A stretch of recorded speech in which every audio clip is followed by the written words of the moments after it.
옛날 황제가 종을 바쳐라 그냥 네. 바쳤듯이 데이터를 내놓아라 그러면 이제 내놓는 거죠. 이게 어떻게 보면 AI 시대에는 될 강점이 될 수 있는 거죠. 트럼프가 도지위원회를 만든다는 거는 자본주의가 사회주의 어떤 계획 경제를 차용하는 개념입니다. 사회주의가 이런 거는 워낙 일사천리로 해결을 하니까 자본주의도 이걸 어느 정도는 계획 경제를 도입하지 않으면 못 따라가겠구나 생각이 드는 거예요.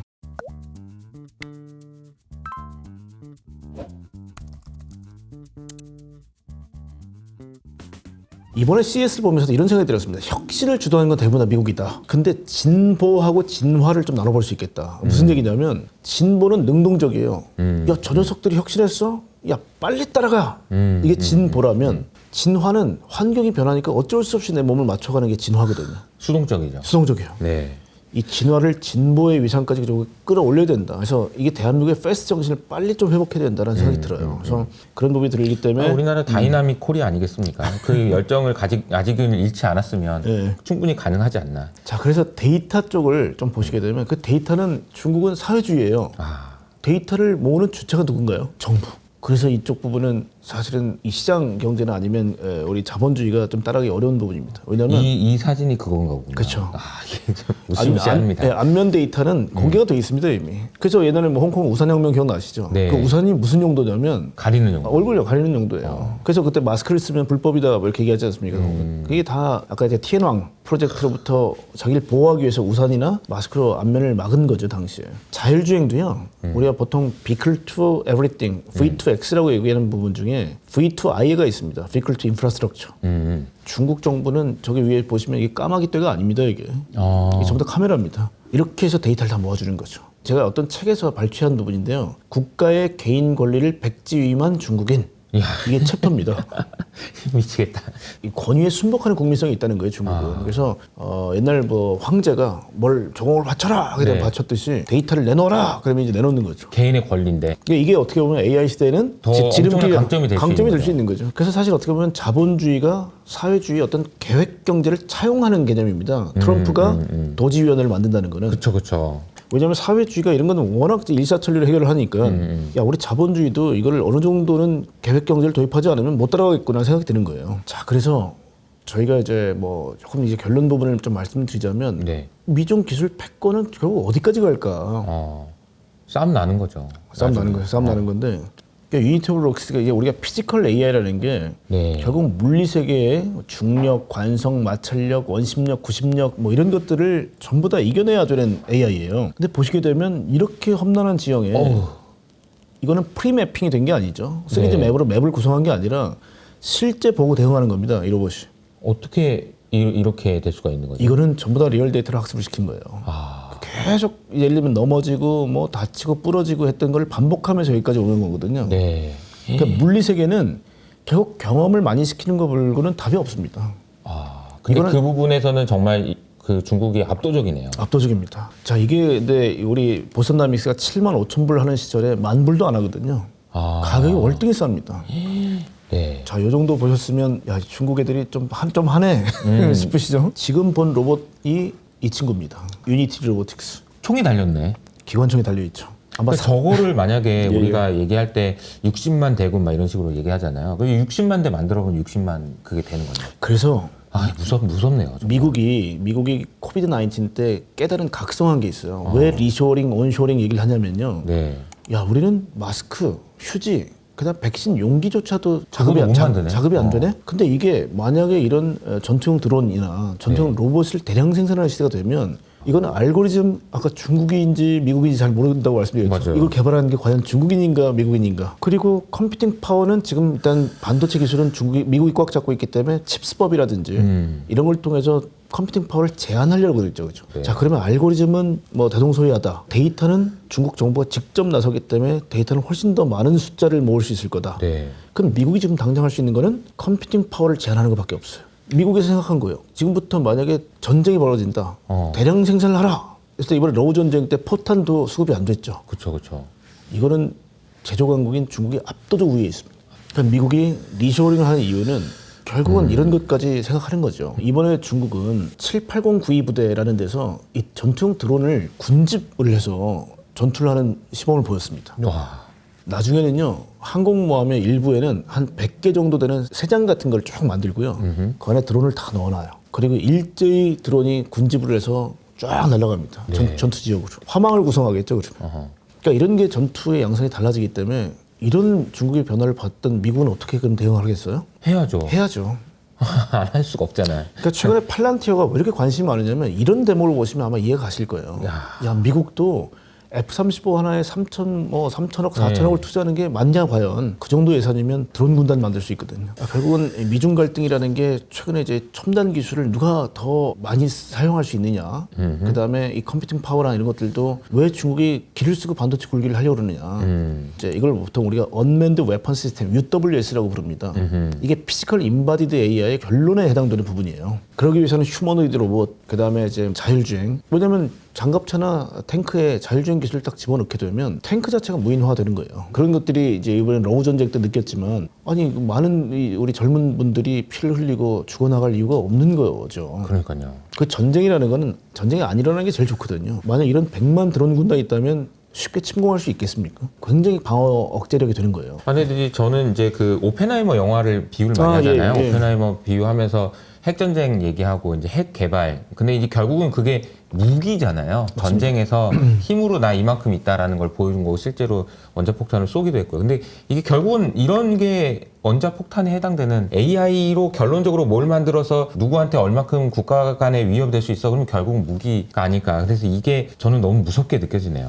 핵도 당시에 핵자원을 갖고 있는 국가들이 굉장히 목소리가 컸지만 우리는 지금 웬만한 국가들이 AI를 못 따라가고 있습니다. 지금. 맞아요. 뭐 독일, 맞아요. 일본, 한국도 마찬가지고요. 그래서 이게 만약에 미국, 중국이 이 패권을 잡게 된다면 사실 다른 국가들은 물론 이제 경제력이라든지 뭐 문화의 힘이라든지 다양하겠지만 이 국방력에서 일단은 상대가 안 될 수도 있어요. DJI가 이미 드론을 만들어 전 세계 77%를 장악했거든요. 그러니까 이미 드론에서는 중국이 1위 국가인 거죠. 그래서 이런 부분을 우리가 좀 고민을 좀 해야 된다라는 거고요. 피지컬에 대한 부분을 좀 고민해 볼까 해요. 요즘 이제 피지컬 AI가 엄청 관심이 많은데요. 자, 이 장편 한번 보여드리겠습니다. 물리세계 아까 그 유니티 로보틱스가 얼마나 그 산을 잘 타는지 보셨죠? 네. 이게 어떻게 보면 스테빌라이제이션, 내 중심을 유지하는 것도 힘들고요. 바퀴가 계속 돌에 따라서 왔다 갔다 하죠, 그죠? 순간순간 대응하면서. 순간으로 대응하는 거죠. 이제 그게 결국은 왜 이 LLM 같은 디지털 공간에 gat혀 있는 AI가 이 피지컬 물리세계 AI를 감당을 못하냐면 잘 생각해 보시면 구글, 애플, 뭐 마이크로소프트 다 디지털 공간에서 최고의 친구들인데 그쵸. 왜 이 친구들이 자율주행을 하게 되면 버벅대고 잘 못할까요? 실제 세계니까. 실제 세계 다르죠. 왜냐하면 아니 집에서 공부하는 거랑 달라요. 나와서 해보면 달라. 거기 글자로 공부하는 건 다르다니까. 그렇죠. 랭귀지랑은 달라. 피지컬은. 맞습니다. 마찰력이라든지 마찰력, 관성, 뭐 유체역학, 연력학 이런 맞아요. 어떤 물리 법칙. 뭐 이 대표님이 제일 잘하시는 거 아니에요, 네, 이쪽 부분이? 물리죠, 물리. 이런 부분은 리얼 데이터가 없으면 극복하기 참 어렵습니다. 1 더하기 1은 2라는 걸 아무리 가르쳐줘봐야 그쵸. 실제 세상은 너무 변화무쌍해요. 맞아요. 얼마 전에 우리가 도로 결빙이 일어났을 때 수십 중 추돌 사고가 있었죠. 맞아요. 야, 자동차가 이렇게 발달하고 여기 에이다스가 첨단 에이다스가 장착되어 있는데 왜 저렇게 부닥칠까? 도로 결빙에 대해서는 아무리 AI 데이터가 데이터가 있어도 없는 거죠. 없는 거예요. 그래서 그런 것들은 겪어보지 않으면 모른다. 그래서 리얼 데이터의 중요성을 계속 일론 머스크가 강조하는 이유도 거기에 있는 거죠. 자, 외곽에 있는 둘러있는 이 중력이나 마찰력 이런 것들을 우리가 보통 물리법칙이라고 얘기를 하고요. 엔비디아는 지금 피직스라는 엔진이 있습니다. 그 엔진을 통해서 이것들을 계속 학습을 시켜주겠다는 거고요. 네. 이 내원에 있는 것들은 보면 빛에 대한 부분입니다. 빛의 왜곡, 그다음에 뭐 색수차라든지 회절, 간섭, 뭐 평광, 뭐 이런 것들이 있죠. 카메라가 갑자기 어두운 데 있다가 밝은 데를 보게 되면 카메라도 버벅됩니다.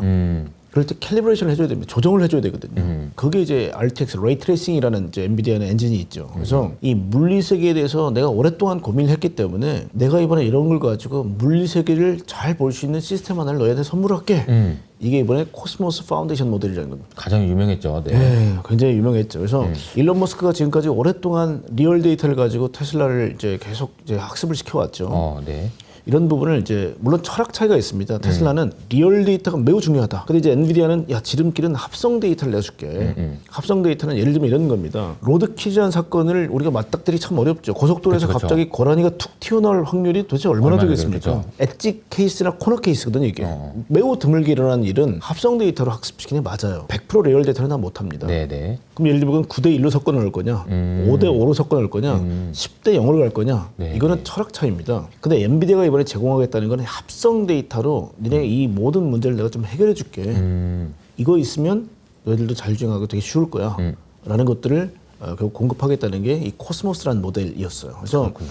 이번 주제가 피지컬 AI가 된 게 엔비디아가 이 코스모스 모델을 공개를 하면서 로보틱스, 자율주행, 이 물리 세계를 움직이는 피지컬 인바디드 AI에 대한 길을 열었다라고 평가를 받아요. 그러니까 지금은 이제 테슬라나 몇 개 업체가 주도하고 있던 이 피지컬 월드에 결국 엔비디아가 열쇠를 주겠다는 거죠. 이거 열고 들어가면 얘네 쉽게 갈 수 있어. 물론 여기서는 이제 리얼 데이터하고 나중에는 이 철학 차이가 결국 분명히 어떤 기술 차이나 아니면 격차를 분명히 벌일 거라고 저는 생각합니다만은 그래도 엄두도 못 내던 업체들한테는 한번 해볼 수 있겠어. 그래서 이번에 제가 만난 대한민국의 이제 기업 대표님들은 야 엔비디아 덕분에 우리도 한번 해볼 수 있겠어라는 말씀을 하시더라고요. 그래서 이게 뭐 저희가 뭐 단순히 뭐 누가 뛰어나다를 넘어서서 엄두를 못 냈던 대한민국 기업은 뭐 이런 엔비디아 시스템을 한번 적극 활용해 볼 수도 있다는 거예요. 그렇죠. 저희가 아까도 말씀을 드렸지만 독일, 일본, 한국 같은 제조업 강국들은 결국은 이 피지컬 인바디드 AI, 자동차 안에 AI를 탑재하고 로봇 안에 AI를 탑재하는 이 피지컬 인바디드 AI는 절대 간과해서는 안 된다.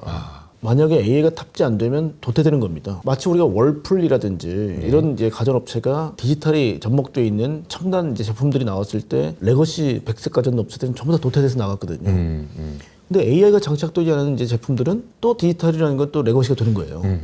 그래서 적극적으로 AI를 차용해야 된다. 차용해야 된다. 그리고 이 피지컬 세계는 좀 다르다. 그래서 말씀드렸지만 이 AI 모든 법칙들을 다 건너뛰어야 되는 거고요. 저는 그래서 피지컬 AI에서는 우리나라도 기회가 있다라고 생각하는 게 그동안에는 미국에서는 저기서 잘했던 거고 이걸 피지컬로 올라면 누가 만들어줘야 되잖아요. 그러니까 이제 그건 우리나라가 할 수 있지 않을까. 안드로이드에서 삼성 뭐 갤럭시처럼 했던 그런 그 생태계 안에서 우리가 뭐 iOS는 만들지 못했지만 그래도 갤럭시는 만들었으니까 뭐 자동차가 됐든 아니면 로봇이 됐든 할 수 있지 않을까라는 근데 생각을. 이 시점을 잘 보셔야 되는 게 미국이 왜 리쇼링을 하겠다는 미국 리쇼링도요. 휴지 뭐 저 면봉 아닙니다. 그쵸 맞아요. 왜냐하면 뭐 우리가 옵티머스나 피겨 제로원이나 수많은 로봇 회사들이 등장한 이유도 이 시대만큼은 다시 제조업은 내가 하겠다는 거예요. 그래서 그거는 내가 하겠다. 그래서 오히려 소부장을 적극적으로 밀고 있는 일본이 다시 흥한 겁니다. 액추에이터, 야, 하모닉 드라이버 일본 거 갖고 와. 볼트너트 보니까 일본 게 되게 정교하더라. 그거 갖고 와. 그거는 대량으로 가져와서 그쵸. 여기서 만든다는 거죠. 야, 엔코더 일본 거 갖고 와. 리듀서 일본 거 갖고 와. 이렇게 되는 겁니다. 그래서 우리가 지금 자칫 잘못하게 되면 다 놓칠 수 있어요. 그래서 대한민국 적극적으로 따라가야 된다. 그리고 이 패스트라는 걸 빨리 장착해야 됩니다. 다시. 그래서 우리가 늘 그랬듯이 아주 빨리빨리 정신을 가지고 따라붙지 않으면 네. 스프레드가 많이 벌어져요. 왜냐하면 생각해 보십시오. 2022년 11월 31일 날 결국은 젠 AI의 대표적 기업인 오픈 AI 챗GPT가 나왔죠. 그래서 23년도 CES는 제가 봤을 때 생성형 AI는 보이지 않았어요. 24년 들어서 결국 라지 랭귀지 모델이나 아니면 이제 젠 AI가 보이기 시작했고 최근에 에이전틱 AI라고 얘기하죠. 그러니까 비서 역할을 하는 스마트폰 안에 장착돼 있거나 아니면 랩탑 안에 들어가 있는 AI. 이게 동시에 나온 게 24년도입니다. 그리고 지금 25년인데 피지컬 AI를 얘기를 하고 있어요. 불과 2년 조금 넘는 시간 동안에 AI 변화는 디지털 변화하고는 상대가 안 될 정도입니다. 우리가 매그니피센트 세븐이라는 이름을 왜 따로 붙였겠습니까? 거의 뭐 천상계에 있는 애들 아닙니까? 얘들이 막대한 돈을 가지고 저 하늘나라에 올라가 있을 동안 우리는 지금 아직까지도 생성형 AI 쪽에서 한국형 모델을 제대로 못 만들어내고 있거든요, 지금. 벌써 2년 이상의 격차가 벌어진 겁니다, 지금. 근데 이제 피지컬 AI는 그 수준을 뛰어넘거든요. 왜냐면 물리세계를 정복해야 되기 때문에. 네. 그러니까 물론 우리가 인바디드, 바디, 몸뚱이는 만들어야죠. 그런 면은 독일, 일본, 한국이 매우 뛰어납니다.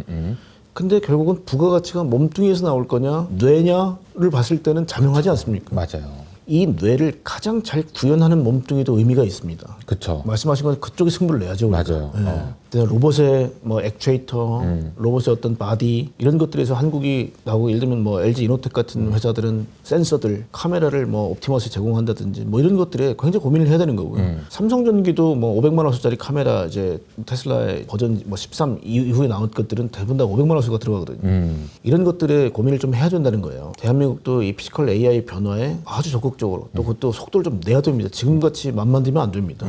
더 적극적으로 뛰어들어야 된다. 뭐 이런 고민을 좀 해봤습니다. 그래서 하여튼 뭐 엔비디아 얘기로 뭐 오늘 마무리를 좀 지어볼까 해요. 퍼셉트론이라는 게 1958년도에 우리 인류의 뇌를 보면 뉴런과 시냅스가 붙었다 떨어졌다 하면서 이제 결국 고민을 하죠. 그래서 퍼셉션 AI라는 건 1958년도에 퍼셉트론이 나오고 나서부터 굉장히 오랜 기간 동안 진화가 되어 왔고요. 2017년도에 비로소 구글이 냈던 논문이었던 트랜스포머 알고리즘, 어텐션이라는 거죠. 야, 주의해, 집중해! 라는 거 가지고 기울기 소실 문제, 해결했어요. 2017년에 트랜스포머 알고리즘이 나왔기 때문에 오픈 AI가 성공할 수 있었던 겁니다. 역설적이죠. 그렇죠. 되게. 네. 매우 뛰어난 모델이 나왔는데 얼마 전에 혹시 기사 보셨어요? 타이탄즈라는 새로운 모델이 나왔어요. 이 역시도 보니까 논문 저자 중에 쫑이라고 있더라고요. 쫑. ZAOH. 중국 분이에요 또. 네. 쫑이라는 분이 만든 논문을 보니까 타이탄즈는 서프라이즈라는 걸 이용한다. 인간의 뇌를 보니까 장기 기억은 뭔가 그 순간에 놀라움, 감탄, 감동 이런 것 때문에 이 저장이 된다는 거예요. 그런 무엇인가가 있다는 거죠. 그렇죠. 사실 오랫동안 옛날에 있었던 일이 기억나는 거 보면 그때 깜짝 놀랐거나 뭐 슬프거나 막 울거나 막 그렇죠. 이럴 때 기억나잖아요. 그게 이제 그죠? 서프라이즈라는 개념을 썼더라고요. 그래서 기존의 어텐션보다도 이 서프라이즈는 더 작은 용량과 더 적은 파워 컨섬션을 쓰면서도 더 효율적인 네. 것들. 그래서 트랜스포머 알고리즘의 단점들을 많이 보완하는 모델이 나왔다. 이게 저도 정확히는 못 봤습니다만은 계속 뭔가 이렇게 변화가 나오는 있는 거죠. 그게 나오고 나서 제너러티브 AI가 나온 거거든요. 그래서 트랜스포머 알고리즘 17년, 그다음에 22년 11월에 제너러티브 AI. 네. 자, 그러면 그 이후에 지금 에이전틱 AI하고 피지컬 AI는 불과 1년 좀 너무 많아요. 그죠? 그래서 저는 이걸 그림을 보면서 네. 아니 왜 제너러티브 AI, 생성형 AI가 한 이쯤 위에 있어야 되는 거 아닌가? 여기다 갖다 놨어. 이런 생각이 들어. 앞으로 뭐 얼마나 가겠다는 거야? 뭐 이런 생각이 드는 거죠. 여기서 넘어올 때도 우리 진짜 너무너무 놀란 거잖아요. 근데 그것보다 훨씬 더 크다는 거를 그림으로 보여주는 것 같더라고요. 이게 아마 엔비디아를 투자하시는 투자자분들은 여기서 좀 희망을 가지실 필요가 있는 게 뭐냐면 LLM까지는 우리 스케일로 그러니까 네. 그 규모의 법칙 예를 들면 초거대 모델이면 더 똑똑한 거냐 그렇죠. 어느 정도 지금까지 왔죠. 근데 맞아요. 한계 봉착했다라는 질문들을 이야기가 많이 하고 있었잖아요. 그게 주가가 이제 정치인데 피지컬 AI는 너무너무 힘들어요. 그렇군요. 그 법칙이 또 다시 먹힌다는 겁니다. 또 학습해야 되는 거죠. 그렇죠. 아까 보셨지만 물리 법칙에 적용되는 것들이 굉장히 많습니다. 물리 법칙들이. 네. 그걸 다 정복할 때까지는 또 역시 어마어마한 컴퓨팅 파워가 필요하다는 거죠. 엔비디아가 사실은 어떻게 보면 이제 CES의 키노트의 꽃이었고요. 젠슨 왕이 제시했던 이 피지컬 AI가 어떻게 보면 대한민국에 큰 숙제를 준 그런 CES가 아니었나. 그리고 그 가운데서 중국의 어떤 위상이라든지 중국이 그동안 투자했고 땀 흘렸던 것들 이걸 뭐 제가 뭐 중국이라고 무시하기에는 너무 많은 돈들이 들어갔고요. 너무 많은 연구개발자들이 여기에 올인하고 있습니다. 오늘의 대한민국은 결국 중국과 미국 사이에서 결국 3등 전략은 무조건 가야 된다. 그래서 뭐 정부, 기업, 학계 할 것 없이 저는 뭐 일치단결해야 된다고 생각하는 거고요. 네. 이게 대한민국에 또 한 번의 미션을 주는 뭐 그런 게 아닌가. 네. 그래서 뭐 저는 굉장히 오래전부터 피지컬 인바디드 AI에 대한 얘기 왜냐면 저는 자동차 맞아요. 출신이기 때문에 맞아요. 로봇 이야기는 왜 수년 전부터 그렇죠. 하셨잖아요. 제가 2019년도에 자동 로봇 관련된 이 보고서를 한번 썼죠. 그래서 그 부분을 계속 저는 이제 뭐 태생이 전 자동차 출신이기 때문에 계속 피지컬 인바디드 AI를 강조했는데 생각보다 너무 빨리 왔어요. 엔비디아도 이번에 이 열쇠로 문 따고 들어가세요라고 키를 다 줬어요, 코스모스라는 모델을 줬기 때문에 이제 대한민국은 이제 변명의 여지가 없습니다. 네. 이걸 이용해서라도 무조건 지름길로 가야 됩니다. 갈 수 있을 거라는 좀 희망을 사실 어떻게 보면은 중국 이야기 할 때는 저는 좀 약간 손에 긴장감이 좀 느껴져서 땀이 좀 났어요. 어느 정도 되게 위협이 된다라는 것까지는 알았는데 진짜 무섭구나라는 생각이 좀 들었고 왜 오늘 트럼프가 취임식에서 한 번도 안 웃고 정색을 하면서 막 얘기했는지 막 이런 것도 좀 이해가 좀 되는 것 같다. 제 생각에는 트럼프가 아까도 말씀했지만 이게 자본주의의 어떤 대표 국가가 미국이잖아요. 맞아요. 자본주의, 민주주의, 그렇죠. 자유민주주의. 맞습니다. 그럼 자본주의가 사회주의하고 싸워서 이긴다는 게 저는 약간 좀 생각이 좀 달라졌어요. 왜냐하면 시진핑은 14억 인구를 먹여 살려야 되는데 이제 8억 명이 그쵸. 조금 힘들어요 지금. 그 농민공도 대부분 다 농촌을 다시 귀환을 많이 했습니다. 그래서 맞아요. GDP가 이제 더 이상 못 올라가는 구조에 있기 때문에 이 중국에서 뭐 내란이라든지 봉기가 일어나지 않으면 계속 먹여 살려야 되거든요. 근데 지금 먹여 살리는 주체가 기업이에요. 그러면 기업한테 최고 미션은 프로핏이 아니에요. 고용이에요. 죽지 말고 버텨가 핵심입니다. 자, 그런데 예를 들면 나 힘드니까 문 닫을래 하게 되면 서플라이 체인이 어떻게 돼요? 무너져요. 그러니까 꾸역꾸역 만드는 겁니다. 근데 이게 순수출로 전이가 되다 보니 네. 수출 주력 기업인 독일이나 일본, 한국은 너무너무 힘든 거예요 지금. 살겠다고 밀어내는데 우리가 죽겠는 거죠 지금. 자, 그럼 보시죠. 사회주의가 승리한다는 거는 프로핏을 많이 벌고 주주한테 막 박수 받고 주가 올라가는 게 아니에요. 아니죠. 고용이에요. 자, 그러면 자본주의는요. 힘들어지는 순간 바로 주주들은 돌 던져요. 아니면 야 니네 다운사이징해. 구조조정해. 그쵸. 합쳐. M&A 해. 자, 그러면 비아디 같은 데가 22개 공장을 짓고 막 퍼질 때 닛산 같은 애들이 힘들어져요. 그게 어떻게 해요? 구조조정해. 혼다 공장 폐쇄. 혼다 합쳐. 그러면 또 혼다 입장에서는 혼다가 닛산의 미쓰비시, 거기다 혼다 소니도 이끌고 가야죠. 그러니까 혼다에 갑자기 이 쌀주머니를 몇 개를 짊어지게 된 거예요 지금. 그러면 결국은 시간을 1년, 뭐 5년, 10년 됐을 때 승리는 뭐예요? 살아남는 게 이기는 거예요. 맞아요. 반도체 치킨 게임할 때 결국 승자는 누구냐? 살아남은 애가 승자예요. 이거를 자본주의가 각성한 거예요 지금. 야 저러다가는 사회주의 애들은 다 살아남고 네. 우린 네. 죽겠다. 그러니까 이번에 아마 트럼프 행정부에서 초기 2년, 왜냐하면 레임덕이 아마 분명히 하반기에 있을 겁니다. 왜냐하면 이번에 4년짜리 단임이 정해져 있는 대통령 그쵸, 임기이기 그쵸. 때문에 맞아요. 굉장히 큰 임팩트를 주지 않으면 아마 2년 뒤에는 아마 뭐 스스로 뭐 갈등이 있거나 뭐 있을 거기 때문에 초기 2년 동안은 중국과 시간적 격차를 벌리는 데 초점을 둘 겁니다.